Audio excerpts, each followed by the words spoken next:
दोस्तों, आपने भगवत गीता बहुत सुनी होगी, लेकिन हम आप तक सीधा पुस्तक से यह पवित्र शुद्ध ज्ञान पहुंचा रहे हैं जो भगवान श्री कृष्ण के श्रीमुख से निकला हुआ उपदेश है। बिना कुछ चेंज किए, बिना कुछ बदलाव किए आप तक हम पहुंचा रहे हैं, जिसे भगवान ने महाभारत के युद्ध स्थल पर महोदय अर्जुन को यह उपदेश सुनाया था। दोस्तों, भले ही यह उपदेश कई युगों पहले दिया गया है, लेकिन आज का युग हर मनुष्य के लिए यह एकदम सटीक बैठता है। तो हमें किसी को श्रीमद् भगवत गीता जरूर सुननी या पढ़नी चाहिए। राधे राधे दोस्तों, शांति सफर ब्लॉग चैनल में आपका स्वागत है। हम भगवान से प्रार्थना करते हैं कि आप सब स्वस्थ और सुखी होंगे।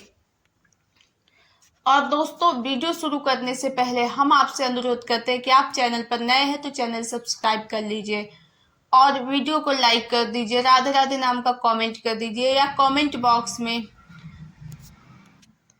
अपनी राय जरूर लिखें कि आपको श्रीमद् भगवद गीता सुनना कैसा लगता है या हमारे सुनाने में कोई कमी तो नहीं। आप हमारा कृपया मार्गदर्शन करें। यह एक पवित्र पुस्तक है और हमें पढ़ने में कोई कमी हो रही है तो आप कृपया कमेंट करके जरूर बताएं। तो दोस्तों, आप हमें सपोर्ट करेंगे इस आशा के साथ आइए हम भगवत गीता का एक और श्लोक शुरू करते हैं। अध्याय 1 का श्लोक नंबर 31। पहले के श्लोक हमने चैनल पे अपलोड कर दिए हैं, आप जाकर सुन सकते हैं। यह देखिए, यह है श्लोक नंबर 31। हे कृष्ण, इस युद्ध में अपने ही स्वजनों का वध करने से ना तो मुझे कोई अच्छाई दिखती है और ना मैं उससे किसी प्रकार की विजय, राज्य या सुख की इच्छा रखता हूं। यह महोदय अर्जुन ने कहा श्री कृष्ण से। तात्पर्य, यह जाने बिना कि मनुष्य का स्वार्थ विष्णु या कृष्ण में है, सारे बद्ध जीव शारीरिक संबंधों के प्रति यह सोचकर आकर्षित होते हैं कि वे ऐसी परिस्थितियों में प्रसन्न रहेंगे।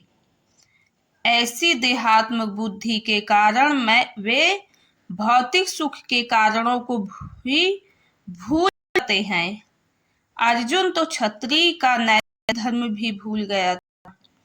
कहा जाता है कि 2 प्रकार के मनुष्य परम शक्तिशाली तथा जाज्वल्यमान सूर्यमंडल में प्रवेश करने के योग्य होते हैं।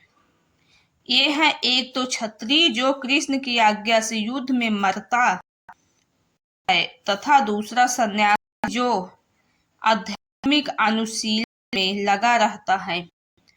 अर्जुन अपने शत्रुओं को भी मारने में से विमुख हो रहा है। अपने संबंधियों की बात तो छोड़ दे, वह सोचता है कि स्वजनों को मारने से उसे जीवन में सुख भी मिल सकेगा, अतः वह लड़ने के लिए इच्छुक नहीं है। इस प्रकार की भूख न लगने पर कोई भोजन बनाने तैयार नहीं होता।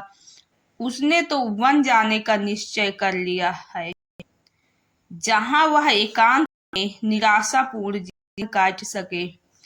किंतु क्षत्रिय होने के नाते उसे अपने जीवन निर्वाह के लिए राज्य चाहिए, क्योंकि क्षत्रिय कोई अन्य कार्य नहीं कर सकता। किंतु अर्जुन के पास राज्य कहाँ है? उसके लिए तो राज्य प्राप्त करने का एकमात्र अवसर है कि अपने बंधु बांधवों से लड़कर अपने पिता के राज्य का उत्तराधिकार प्राप्त करे, जिसे वह करना नहीं चाह रहा है। इसलिए वह अपने को जंगल में एकांतवास करके निराशा का एकांत जीवन बिताने के योग्य समझता है। तो यह श्लोक नंबर 31 समाप्त हुआ। बाकी के श्लोक हम आपको आगे क्रमबद्ध तरीके से पढ़ते रहेंगे। और इस श्लोक को आप मनन करिए, चिंतन करिए। तब तक मिलेंगे नेक्स्ट नए श्लोक में। राधे राधे।